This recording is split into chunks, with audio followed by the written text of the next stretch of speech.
Good morning, everybody. Sorry for the long hiatus. Been through all the animal forms and finished the 37 form. So what I want to talk about today is a little bit about qi development and talking a little bit about the forms in which helps develop qi. So the animal form in itself has some qi development, but you've noticed like all the forms is an active movement. And so in terms of development forms, we separate into two different types. Static forms and movement forms, okay? And the difference between the two is basically one involves movement and one doesn't involve movement. So I'll go through one of the major ones that helps the static form or standing meditation, basically. Now, the difference between the two is that the static forms, the movements and the forms that doesn't involve movement, those actually help with qi development. The ones that involve movement helps more with developing sensitivity or the awareness of the qi, okay? So that's the biggest difference between the two. So one of the most common static forms is the standing meditation. Not quite sure what it's called in English, but it just involves you standing, hands on the side, body relaxed, knees slightly bent, and just focusing down into the dantian. And just standing in this position until you start feeling qi movement. Okay? And keeping that focus down into the dantian. Okay?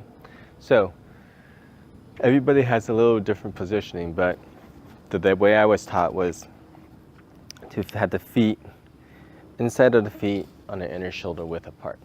Okay? Hands on the side, shoulders relaxed, palms facing backwards. Okay? Now, as you're standing in this position, your knees are going to be slightly bent. You're not going to be sitting down too low. It's not like a horse stance in typical martial arts. It's just the knees are slightly bent, so your body can relax and your upper body can relax. Now, in this position, then, once you have your knees relaxed, you want to make sure, we can always talk about, you want to sit down into your hip bones. And this is going to be a very difficult sensation for a lot of people until you kind of get used to the idea of having that sensation that's like reaching back and sitting down into a chair. And you'll feel kind of this inguinal area or the folds in between your leg and your pelvis area. You'll feel that fold, okay? One way to do this is just take your index finger, put it in that inguinal area, and feel like you're folding onto your fingers, or you're kind of pinching your fingers with your thigh and your pelvis, but not too much. You just want to feel that area sink in, okay? Now, when you bend your knees and if you don't feel that area sink in, that means you're still using some of the force in your pelvis to lift up your body. So you want to reach backward, feel that hip bone sink in, okay? Now, as you do that, then you relax your whole body. Think about dropping your whole entire body weight down to your feet. Now, the feet sensation, you should be able to feel that whole bottom of the feet is planted down to the ground, okay? So not just the balls of the feet and not just the heels of the feet, okay? So the whole entire feet feels like it's contacting the ground or has equal pressure into the ground or equal weight onto the ground. And in this position also, you don't want to feel like you have more weight on one leg. So you want to make sure your body is straight. So don't lean off to one side. Don't shift your weight to one side. Make sure that your weight is evenly distributed in both feet. Okay, hands on the side, shoulders relaxed. So you want to feel that everything drops down to the ground.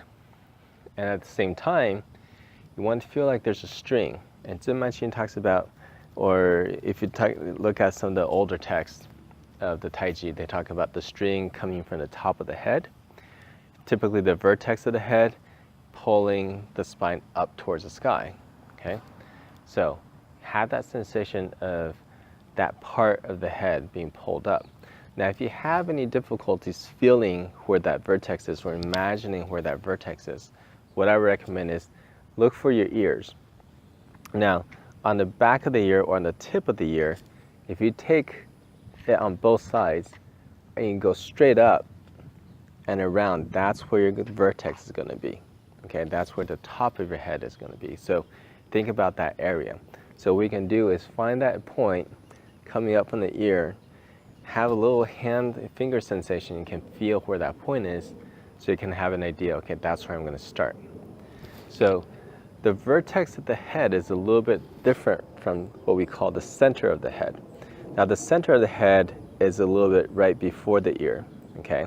So if you think about the mechanics, when the string is behind the center of the rotational of the head, and what we mean by the center of the head is generally where the spine actually comes up and connects to the base of the head.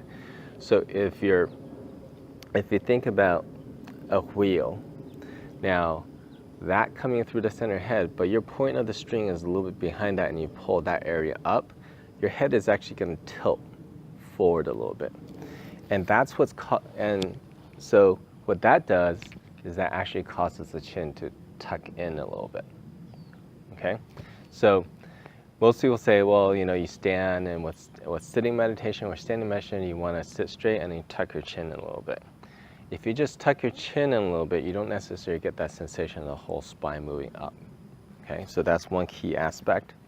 So hands on the side, knees, hips relax. Think about that vertex going up to the sky, and then your chin will tuck in a little bit. Okay, just naturally. You don't want to do too much. Okay, so if my head is pointing forward without the chin tucked in, okay, now get my feet planted, knees slightly bent, feeling like I'm sitting down in a chair, hands on the side, palms facing back. Think about that vertex shifting up, and my chin just tucks in just a little bit. Okay, not too much. You don't want to force your chin backwards. Okay, so as you force your chin backwards, what happens is you actually end up tilting your head forward. Okay, so it's just a little bit of tuck, and that actually straightens out the spine and having that connection free between the base of your head and your tailbone area. Okay, now I don't have a mirror, but as you do that, if you do get everything in line, and your shoulders are relaxed, what you should notice, or what you should see, is that the ear is in line with the shoulder is in line with the hip, and the hip is in line with the ankle. Okay? So you should have this one straight line coming from the body. You can just be a little bit off depending on structural reasons. If you have more of a curve in the upper back, you might end up coming forward a little bit more, or if you have more tension in certain areas, you might be coming forward a little bit more. Your hips might be a little bit back a little bit more. But the goal is to try to get everything onto that line as close as possible. Okay, when you get everything onto that line, that's going to ensure that you have the straightest, correct posture and the most relaxed posture as possible. Okay, so as you finished and you get yourself set up, all you want to do is just relax. Your eyes are going to be facing and looking preferably about maybe 1 yard, 3 to 4 feet in front of you on the ground. Okay, and the eyes are just going to be slightly relaxed. Don't look too intensely. Just nice and relaxed gaze. And think and have an imagery of going down to your dantian. And the dantian, generally, depending on who you talk to, and there's a lot of different texts on it with Chinese medicine, and the Chinese internal medicine text, there's going to be different ideas of where the dantian is. But essentially what the dantian is between the umbilicus and the top of the pubic bone, somewhere in this area. Okay, there's several different pressure points or acupuncture points around this area. The most common areas of the dantian, what we think about, is 1.5 inch down from belly button, and then 1.5 inch towards the back. Okay? Now,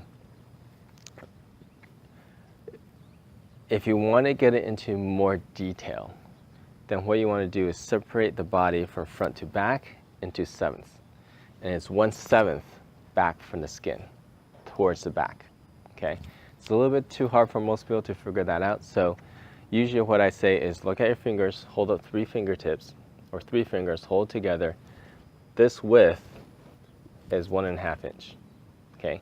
So if you take your 3 fingers, come down from your belly button, 3 fingers, that's where the bottom is. And if you think about going back that much, okay, that's going to be about 1.5 inch towards the back. And you just want to think about that area. Think about that area as a little sack.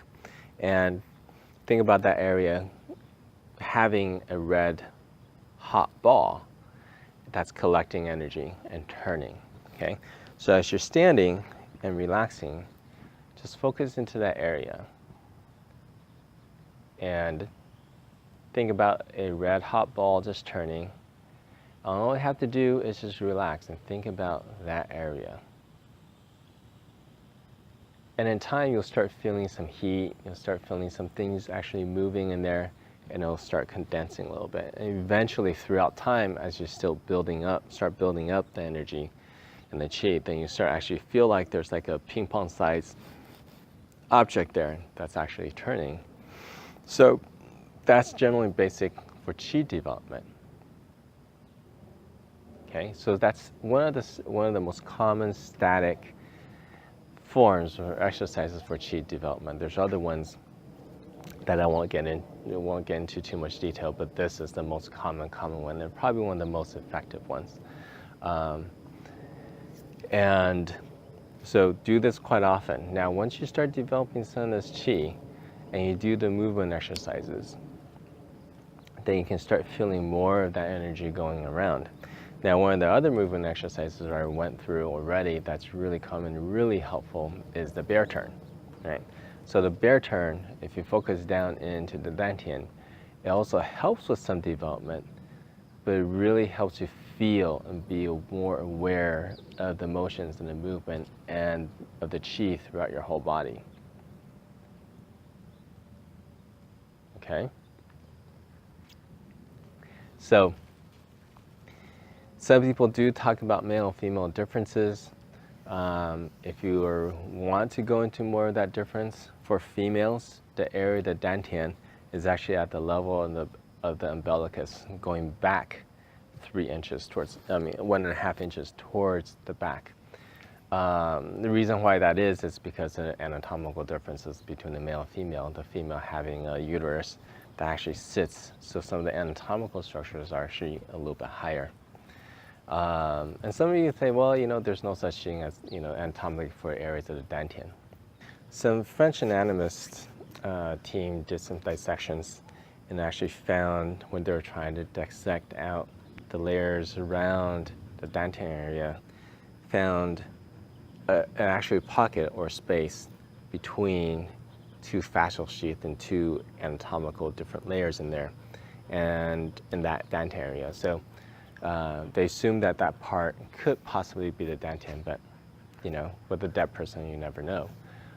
So practice on a daily, practice a little bit of qi actually every day. As郑曼青always talks about, and compare it to like stacking pieces of paper. So if you practice and you take one sheet of paper and lay it on a table, it may not look like too much. And you keep stacking a little sheet of paper every single day, eventually you get a big old stack of paper that actually is very substantial. So when you don't practice, then your qi you can never really stack it up, those pieces of paper. So practice a little bit every day. It doesn't have to be very much. It could be 2 to 3 minutes every day. It could be 5 minutes. The most important thing is that you do develop a little bit. And you slowly, when you start getting that sensation, then that's really going to help.